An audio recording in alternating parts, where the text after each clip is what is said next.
Take a look here. We have some of these hygiene bags. You guys are getting some of these together because you saw some folks still out there. Is that right? The Snake River fire has burned about 10,000 acres in both Garfield and Whitman counties. 100 pounds of eggs each day and 80 pounds of hash browns every day to feed those 216 very hungry and deserving bellies out here who are out there fighting these fires. A man is accused of pulling a gun on another driver on I-90. We're talking dozens of truck drivers. You could probably see her behind me. I know it's a little dark, but they're all sitting here parked right off the side of the interstate here in George, waiting for that road to open again and waiting for the conditions to become a little safer for them to hop back on and start driving again. Now, the National Weather Service did confirm that a tornado did in fact touch down in Airway Heights yesterday afternoon. Jeannie Klein all the way from Medford, Oregon out here to help us. Lots of crews out here. Now, can you kind of explain to us right here, what exactly are we looking at? Where are your efforts going to be focused? A Spokane man is facing criminal charges and is accused of having ties to ISIS. Just take a look. You can see the paint just peeling off of the walls here. I mean, this schoolhouse is in desperate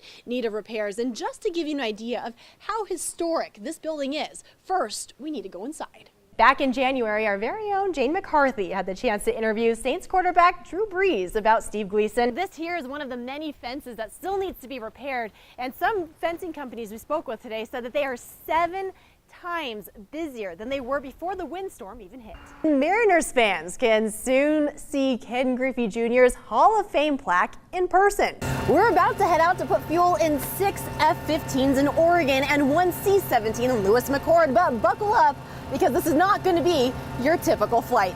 And we also want to encourage all of you out there to help with the KREM 2 Tools to Schools campaign. We've teamed up with the Coeur d'Alene Casino Resort and Walmart to make sure all of the kids in our area have the supplies they need for that first day. More news to come. Stick with us. You're watching KREM 2 News at noon. That aroma, you can't blame them, but just on Friday, Doughnut Parade here saw a line stretching across the entire length of this building here.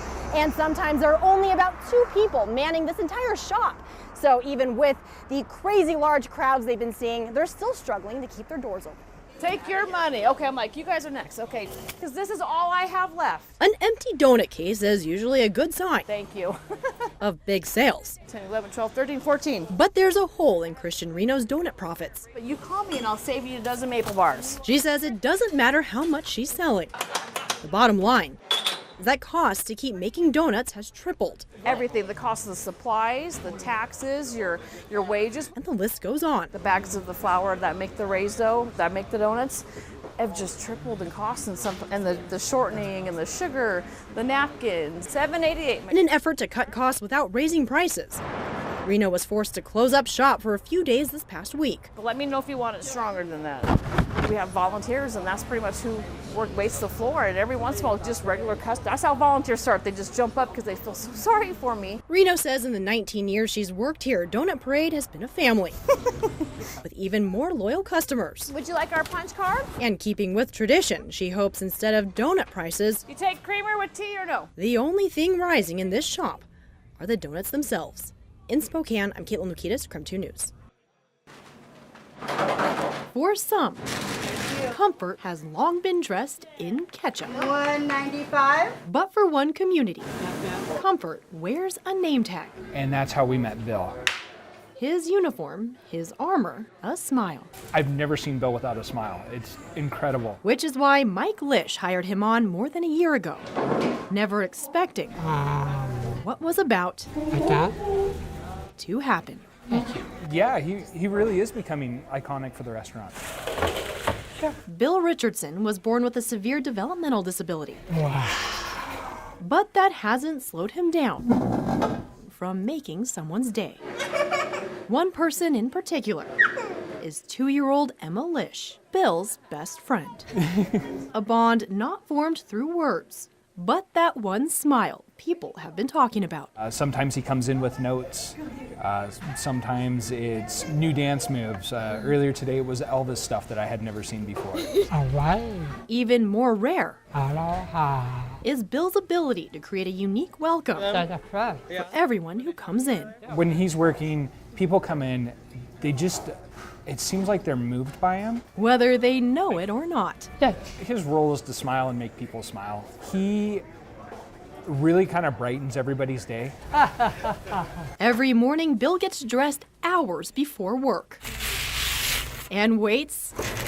And waits for the most important part of his day. That moment he arrives at work.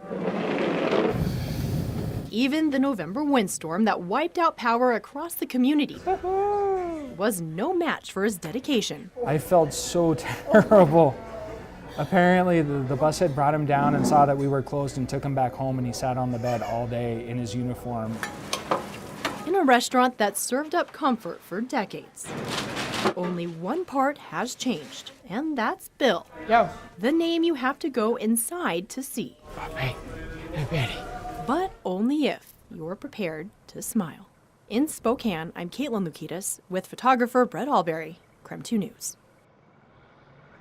Yeah, for every competitor who's going to be crossing this finish line here today, this will be the first time they've completed a half Ironman here in Coeur d'Alene. But for a lot of racers I spoke to today, they said this is the first big race they've ever done. Last minute numbers, body marking. The sounds and shouts you hear at 4:30 in the morning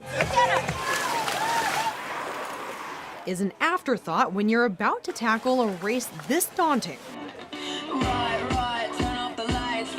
Out of 3,000 competitors, 2,800 showed up. And unless you're this guy, who finished first, you're focused on just finishing. Somebody told me I'm not allowed to drown on my birthday. It's like, I know, right? But for Jackie Capps, she's out here today celebrating more than just her birthday. I'm a breast cancer survivor. Just over 2 years ago, I was diagnosed with breast cancer. And as part of my recovery program, my doctor told me to exercise. And this seems like a little extreme, but this is where I went. Before today, she didn't swim, she didn't bike, and she didn't run. No, never. Not even this morning when I got out of bed did I realize I was really doing this.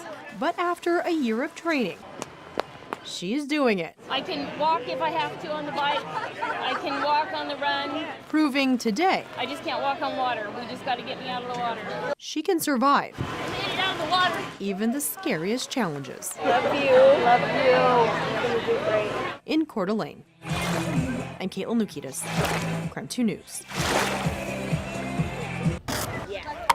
Yesterday I didn't pass because I got tired, but today I have a feeling that I am going to pass. Today is a big day for Talea Morgan. I actually was going to take the swim test again.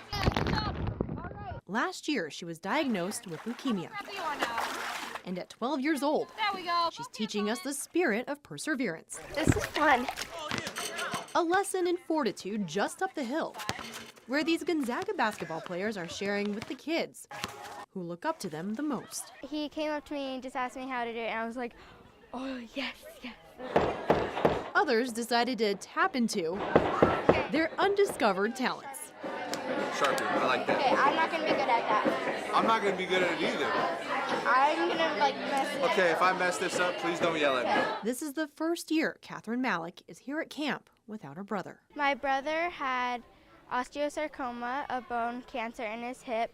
Jace Malik died in February, which is why today means so much more than just meeting her heroes. It's just special because he was just always so nice, and this is the year after my brother passed away, so it's just and Jace liked the Gonzaga team, and he loved how much, and I love it, so it's just really special to me. And it's special to the GU players too. I have to make my friend a bracelet. He made me one, so I have to make him one. Freshman Zach Norvell was reminded of what it means to persevere. Some of the times we get mad and get down over stuff, but for them to have the best spirit I've ever been around is crazy. Number 23. And they have more to be mad about and cry about, but Didn't want to leave their spirit is amazing. until he was finished making one very special gift. It says failure isn't an option. While these kids walked away with a few autographs and Look at your forehead. moments to remember, Oh, thank you. the biggest heroes